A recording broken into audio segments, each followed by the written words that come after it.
rencontré Mams, donc je suis un produit maison SB et c'est clair. Voilà. Et je dis d'abord merci à tonton Vincent. Au sein de SB, je me sens très à l'aise, je suis très aimée parce que nakuta bolingo. Kobana na mama na biso e moko si la linga biso nyo so bana na ndenge moko pe tozalaka na bo moko moko vous ne pouvez même pas.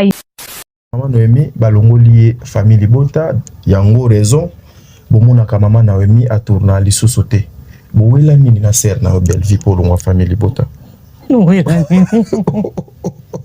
Naomi Azali une actrice indépendante. A tourné et pas Bellevue, a tourné pas Dinana, a tourné pas Ursule, a tourné pas Cardozo, a tourné pas Mimi Kabeya. Mais bah émission de Salemi Awa. Bowela nina Bellevue pour yo longwa famille Libota. Donc c'était dans le plateau de tournage, lors d'un plateau de tournage que j'ai rencontré Mams pour la toute première fois en tout cas. Donc c'était un peu ça.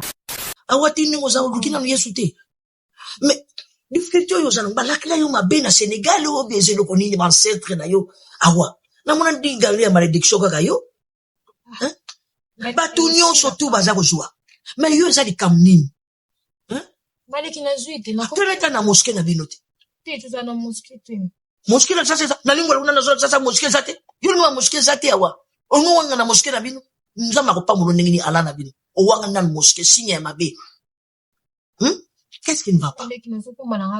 Yoko te comprendre, yoko te vendre nanga ya tenengo bonyozo ya mama grâce ya mbanga kara. Mais aux anjunzo qui oyebi adresse na TikTok au salitoye. Nous anjunzo. Alors on a reposa na nzunzo. Kana kumali kina konsenga ndinga. Dans le bana ils ont ningisa. Ezo ningisa na kotika mo TikTok yango na ya. Bongo bato batonga ngai. Lelo batongi nini? Ko le dit. En tout cas mama ba koko kasuko tonga te. Ngana kisona komika na zu téléphone.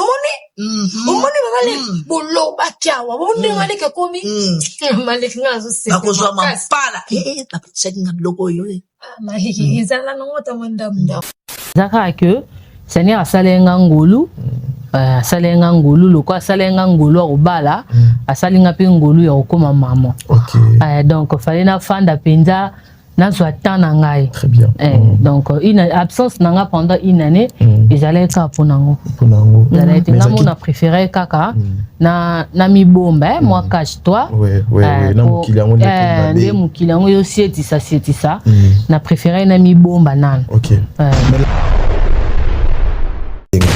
Mutunyo soza posta nanga koto benga na jongeli déjà na tourna qui peut déjà filmer moko na RDTV na tourna qui peut pas Jérémy Chabani. Ah OK. Et pas Bellevue déjà sur tournée et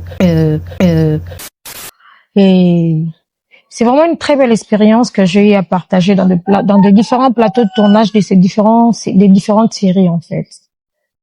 Voilà, si je peux le dire ainsi.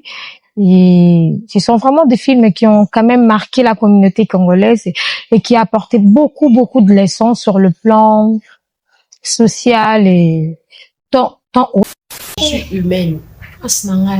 Bon conviction attend pour nanga wa ozoka awa tu te plains trop ma chérie. Mais ça c'est pas bien.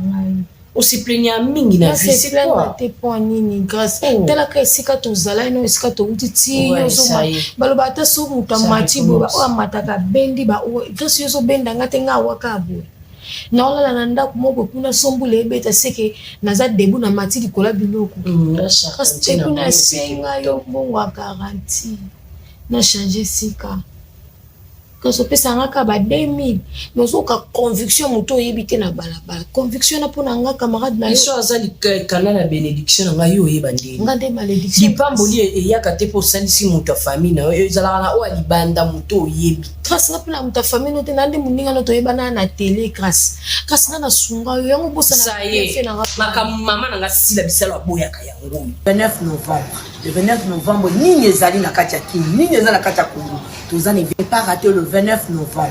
Le 29 novembre, ni ezali na kati ya kini, ni ezali na kati ya Congo. Tozana événement kaka moko, tozana marche de santé na biso. Marche de santé na biso organisée na banani. Pourquoi marche de santé na biso? Marche de santé na biso ezali organisée na Fondation Likabo. Fondation Likabo est organisée marche de santé. Biso nyonso tokutana le 29 novembre na 8h. Point de repère ezali restaurant India na Gombe. Pour la ligne marche de santé. Faut tourner, totambolaka pamba. Fondation Likabo Libi, tout tambola, pour lutter contre le cancer de la prostate. Yango biso nyonso tolingi cancer te. Biso nyonso totelemi pour le cancer de la prostate. Yango tokotambola. Tokokutana na 8h na restaurant India, tokotambola pour lutter le cancer de la prostate. Yango Fondation Likabo abengi biso nyonso bana kini nyonso tokutana na 8h na restaurant India. Et bon ngana zanga nga cancer te na prostate 8h nga wana na boulot na restaurant India na basket.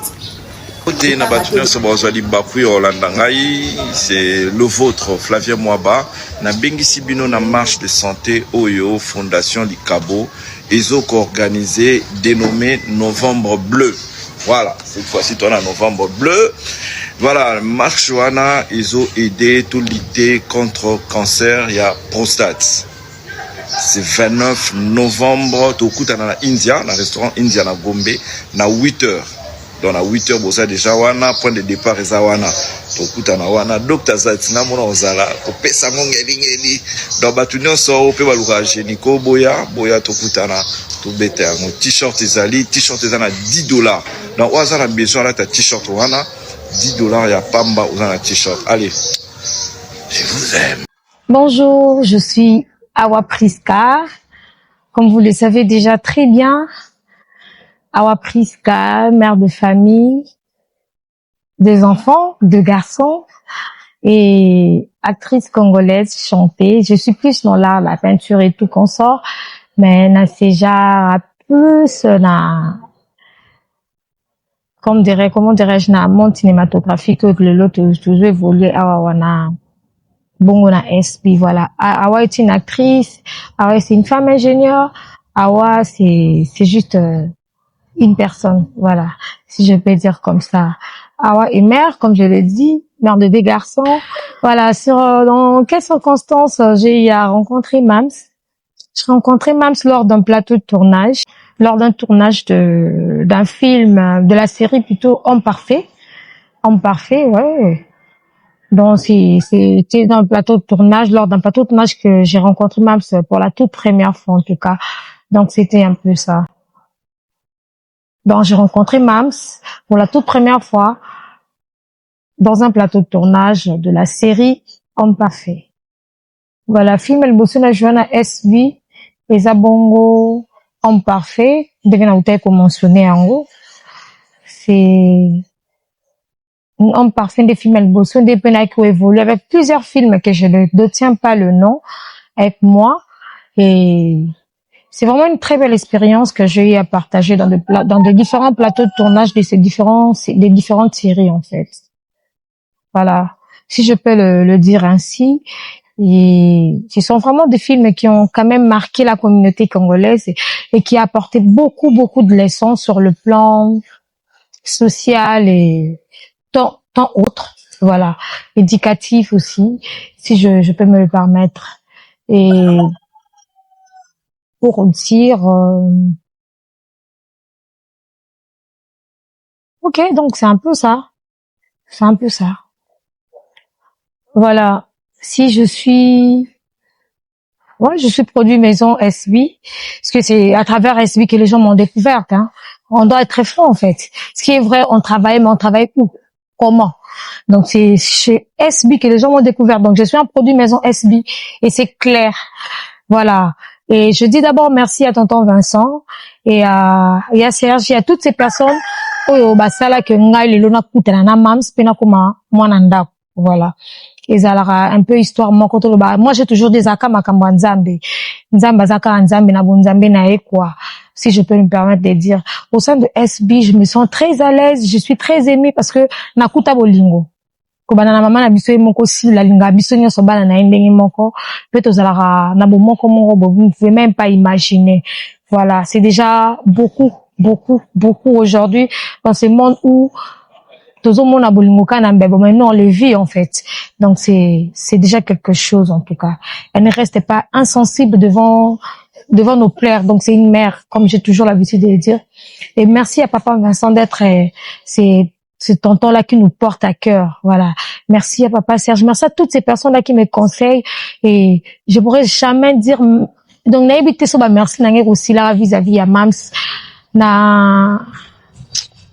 Bola Mouzé Belé. Bien sûr, le caméra, mais je leur dis vraiment merci parce que c'est vraiment une mère, je vous jure. Quand je dis c'est vraiment une mère, c'est une mère parce que moi là je fais un cas, hein. J'ai toujours dit je fais un cas. Mais cette dame me supporte, tonton Vincent me supporte, toutes ces personnes là qui me supportent, je vous dis merci. Et merci à cette grande famille des Abakouk qui sont là pour nous soutenir. Entre autres nos chroniqueurs, entre autres toutes nos membres de famille, toutes ces personnes là qui nous aiment et qui nous conseillent en secret et qui nous portent à cœur. Voilà. Et je dis merci à toutes ces personnes qui se battent pour nous dans le silence, dans l'ombre et pourquoi pas haute voix. On les voit et on a toujours l'habitude de le voir, même quand on est dans le réseau parce qu'on utilise des réseaux aussi. Merci à toutes ces personnes-là qui nous portent à cœur et nous soutiennent de près et de loin. Précisément à ma grande sœur Yvonne Kitioko, Nagrignan, Blena, Papa Papi Kitioko. Merci le couple. Je ne cesserai de vous dire merci. Merci. Mais merci vraiment s'adresse à ma très chère amie, Laurette Kanga. Pourquoi ne pas la dire merci? Elle est toujours là pour moi. Et quand il y a des tempêtes et tout, Rika Samoujo, Ornella Moukeba, il y a beaucoup de ces gens-là, Bato Nakokobo Sanatina Vinanga. Et sincèrement, merci. Je dis merci à mon père, Josué Ndilama, pour tous ces efforts. Parce qu'à chaque fois, quand moi je suis pas là, je suis dans mes tournages, souvent mes enfants restent avec mon père. Voilà. Donc biso ba otozana ba mama te mais tozana papa o yazawana pour na bana na faut que ça que merci na ba occasion ya boé. Et merci à maman Sophie Olangi. Maman Sophie Olangi, je t'aime beaucoup et tu le sais maman. Je dis merci infiniment à toutes ces personnes-là qui m'aiment beaucoup. Pourquoi pas maman Bijou Bioma. Je dis merci à mon salon de coiffure. Oh, et ça la ranga ba bien. Voilà. Ben Oracle, na pesiongo merci au Naza Égérie et na koloba wana na loba sou merci na SB. Merci na maman Sila parce que au pesanga lumière o e comme sangai lelo stable. Na lobika merci. En tout cas merci na équipe technique nyonso ya SB pour na musala bosa et la rabiso. Nzamba pambola bino. Darling, Parousia, Papa Arnaud, et tout consort. Vous êtes tellement nombreux au Bosunga Rabiso, au Tala Rabiso, au Landa Rabiso. Je vous dis sincèrement merci et à la prochaine. Kongate ozaka yo mona gloire moko mona bazana sifo ka kumatsaka baninga. Oza mais j'étais une makasi. Na qui peuvent croire. Ils aient nyongote, ils aient nini c'est à moi-même. Kozai ba kufana na ba relation, ba compétence nanga. Malgré la zanga parfaite, la zanga qualité pe na défaut, mais ba ningo na vana na bango ba compétence nanga. Et voilà résultat lelo. Na zongi avec force, surtout au soutien nzambe na kati ya vie. Là, on commence à na Philadelphie, pas passer ken. Ah, maté izak na kota pe na groupe ya ba maman, ba femme sans limite. Ba chona bazala maté ya moko extraordinaire. Bazo la ksabatu na vine ozala. Ba en tout cas na leki na brisement. Bazo lité na Philadelphie, passer Christian. Passer Héros, passer Midi, ba vandi bazo bonde la nzamba zo la la langue zali munoko na ngeda ki mabe. Ba malembe na mateya, ba jeudi etoko nde na ushanje na malembe tashanga bongo makamba la mokote. Pasteur Kenal baki mental faut bon nzamba nettoyer mental faut que singa Saint-Esprit a nettoyer me mangana ba distraction te. Boko la pe bunda 21 jours banda kala minute mois prochain. C'est un état d'inanouan. Ça la ouya. Bon, on va passer l'invitation. Awati ni ngoza udukina no yesute. Mais difficulté yo zana balakla yo mabe na Sénégal o beze lo konini ancêtre na yo awa. Na mona dinga ya malédiction kaka yo. Hein? Ba tunyo surtout baza ko joie. Mais yo za di kamnini. Hein? Maleki na zuite na ko. Toleta na mosquée na binote. Tete za na mosquée te. Mosquée na sasa na lingwa una na sasa mosquée zate. Yo no mosquée zate awa. Ono wanga na mosquée na bino nzama ko pamulo ndengini ala na bino o wanga na mosquée signe ya mabe.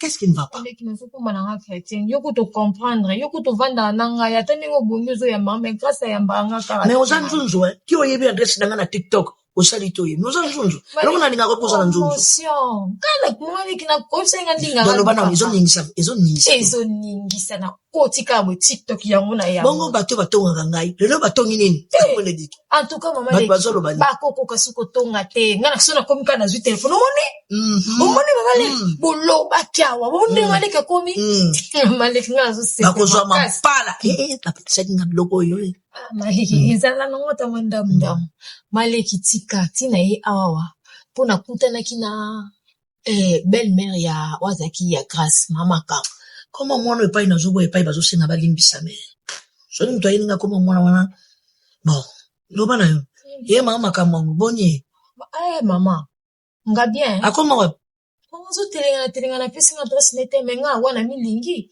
ponga tana zana ngote mama nazo telenga na zana eloko te menga na yoka mwana ngotango mobali akufa na ndenge grâce à Chanel ka bango face wana donc grâce à botela biloko nyonso to mama grâce à botela biloko nyonso ayamba bango te amona ka bango te apesa ka bango elo mama on apprécie toza la bato siko tinyo yozo ya wana yozo ya pour mama yozo ya pour grâce ya grâce on vous a kaka bien maman toza la grâce bien grâce totambola kana yi partout mais on a nga pete na epseko ke kokende te po akabaka na ete lokasi na kosa ki nga kuna zaki na besoin kaka kabila ngati na lingaki na ke kuna tosololi alakisina pe libulo yazo ki mbonga pe nazwa mais na ke kuna pemeli nga mbongo feki na sani na ebisi vérité même camarade no mo souffrane na passe au kabila kete ki za mbonga bien te fe na banga ye feki na banga ye fo banga ete c'est vrai okende ko loba ko bimisa kombo na ngate obimisa kombo na ngapa na yebisi ke oui yango awaza ba regret na kombo na yo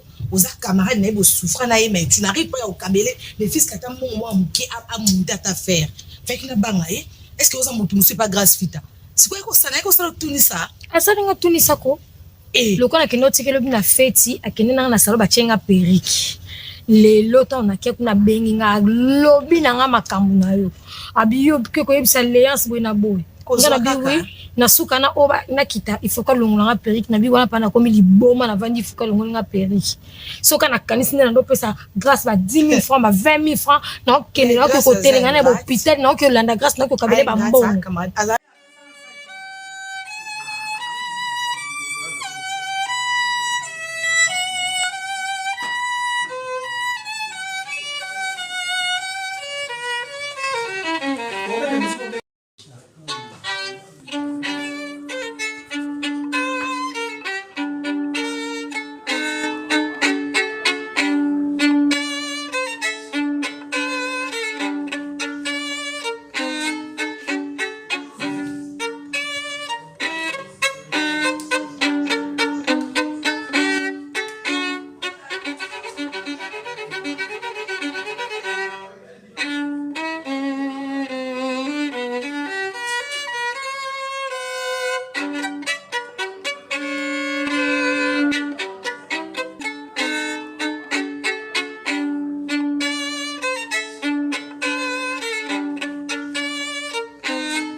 C'est la qualité.